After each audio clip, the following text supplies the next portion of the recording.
Good morning, everybody. Morning, Richard. I'm going to do it on 9/11 comparison. Nah, just kidding. Hope to get your guys' attention, though. No, I'm going to do something that you guys see it every day on the media. You know, I'm always nervous about my topic. When you guys did things about your speech about Prop 30, you know, the election, I did it on traveling to Vietnam. When you guys did it on, saving the environment, you know, animal, I did it on fashion. And today when you guys do it on, blood donation, hiking, I do it on swipe rat. Yes, I'm doing it on those kids out there, those celebrities out there that you guys think that they are swipe rats. I want to tell you why you guys think about it like that, and why I don't think about them that way, and my professional perspective as a music industry major, and my personal experience with that kind of topic. First of all, you guys all know about those women or men. They are too old for us to call boys and girls. Like Kim Kardashian, those sisters, Kourtney, Kim, who's the other one again? Khloe? Yeah, Khloe, and Paris Hilton, the Hilton's family. You know, we see them on the media. We think they are spoiled brats. Why? Because they go out there, they buy clothes, they buy bags, they buy those things that we can never dream of to afford. You know, those $400,000 car, those, you know, $3 million, $4 million house, and those $5,000, $6,000 bags.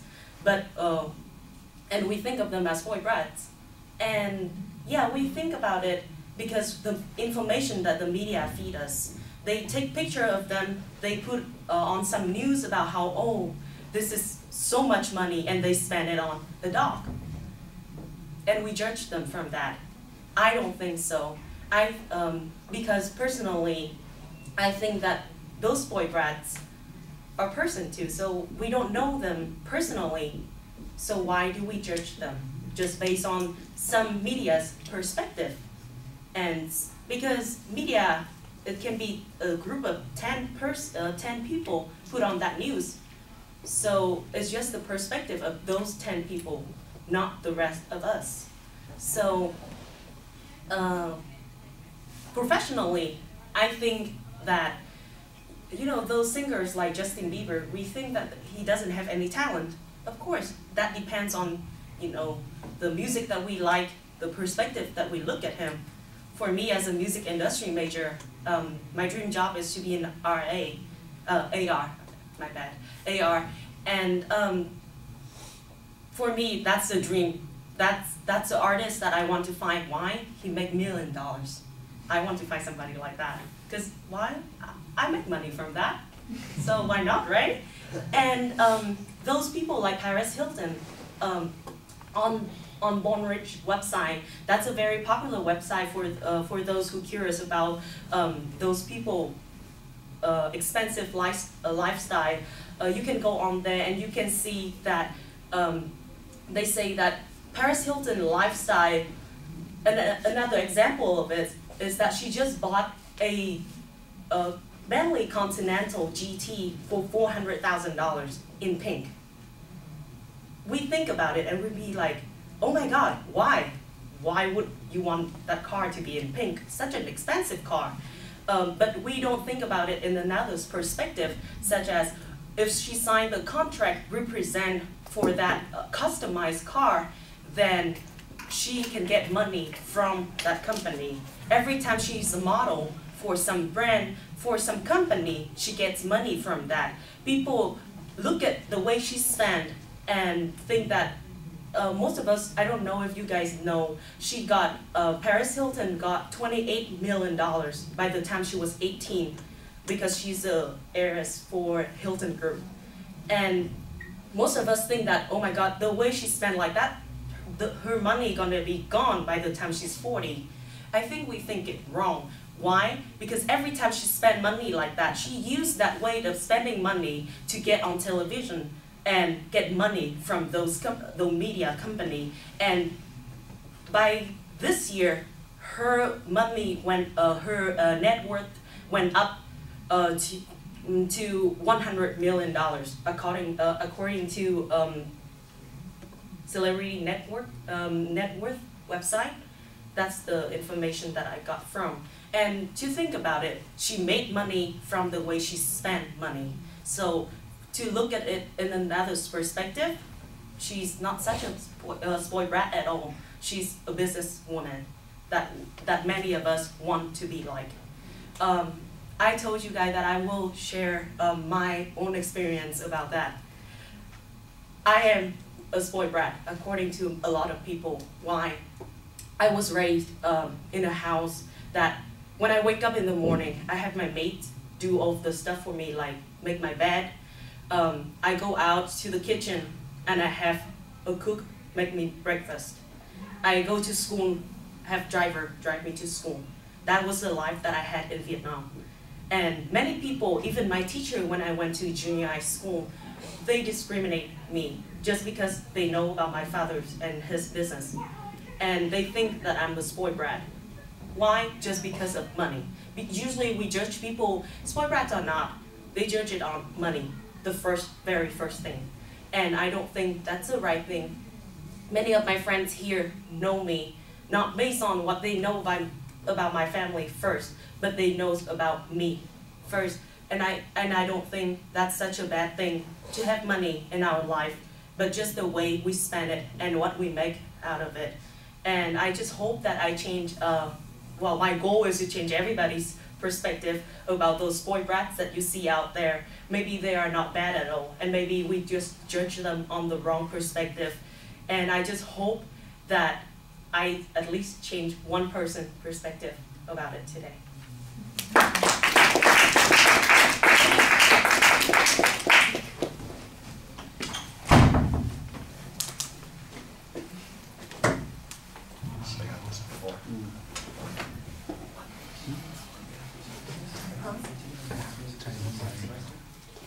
All right, Bree, you were gonna do this, right? Yes. Okay.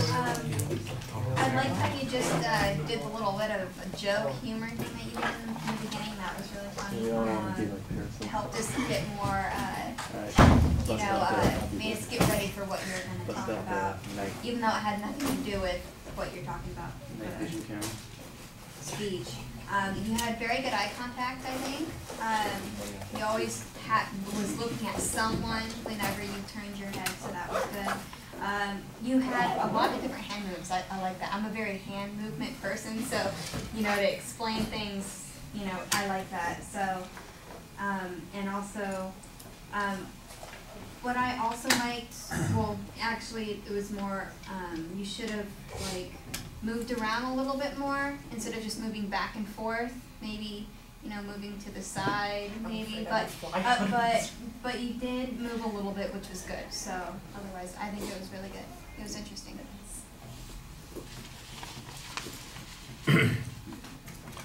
All right, well, you're making a value judgment here. You're making an argument that says that it's unfair of us to judge these folks that are sometimes looked at as being spoiled brats, and look down on them because of their spending habits. I think there are a couple of things that you have to do. First of all, you have to show that the negative impression that we have of them is a result of the fact that we think of them as being spoiled. I'm not sure that you did that. I think that there are a lot of these folks that get looked down upon for a variety of reasons. Having sex on camera and having it online, that's probably one of those things that causes people to judge you a little bit harshly or differently. Going to jail for stealing things or for drunk driving or for drug use or for lying to the police, those might be the kinds of things that people judge these people for. Getting divorced after having been married for all of 28 days, I think that's one of those things that people sometimes look at people and say, there's something wrong with these folks. I'm not sure that they automatically think there's something wrong with them because they have money or because they spend their money. But I do know that there is an element of that to what you're talking about, and you pick out a couple of good examples of those things. The problem that I have, though, is that the fact that you can pick out an example of something that a person think of as being weird, like Paris Hilton getting this car that's in pink. I might think that's a little bit weird. I don't know that I would judge her negatively as a human being. You know, whatever turns you on those kinds of things, I don't give a damn, about that kind of stuff. On the other hand, if you expect not to be treated like everybody else in the courtroom, that's one of those things that I have an issue with. And I think that you need to prove that it's really our judgment of these people because of their money and their lifestyles that we're having the criticism of them on, and not the other bad choices that they make. The other thing is that I think this is a speech that has essentially no research in it except for one piece of information about how much money Paris Hilton has made. And that's about the extent of it. And I feel like it's really underdeveloped as a consequence. You've got a nice personal way of talking about it. I think your delivery is pretty solid. I know that you're not a native speaker of English, and that's a little bit tough, but you use the word spoiled a lot. I think you need to work a little bit on getting it clearer, because I'm not sure that the first 3 times I heard it, I knew what you were talking about, but I kept saying, is anybody going to know what she is saying? Because it wasn't that particularly clear. I think by the time the 4th or 5th time came around, people figured out, spoiled brat, as a spoit brat, and I couldn't quite tell what it was. And I think, you need to be, since you use the phrase so often, you need to practice that a little bit more. And it wasn't a big deal, just something that because it's your topic, it makes it noticeable. You're pulling at your sleeves while you're talking. You've got something in your hand. I couldn't tell if it was your cell phone or your birth control pills or what. It was just, there's some box or something in your hand, and I kept wondering, what the heck is that I thought, does she have notes on little teeny cards that are shaped like a little white round circle? I couldn't tell what was going on, and it was distracting to me. So and most of the time you're not, you are engaged with the audience. You are looking at us. You do talk and you do gesture. Like Bree was talking about, I think you're very good at doing those kinds of things, but you're trying to get by, I think, a little bit on the delivery issues. And remember, the content issues are a substantial part of what we're working on here. All right, thank you.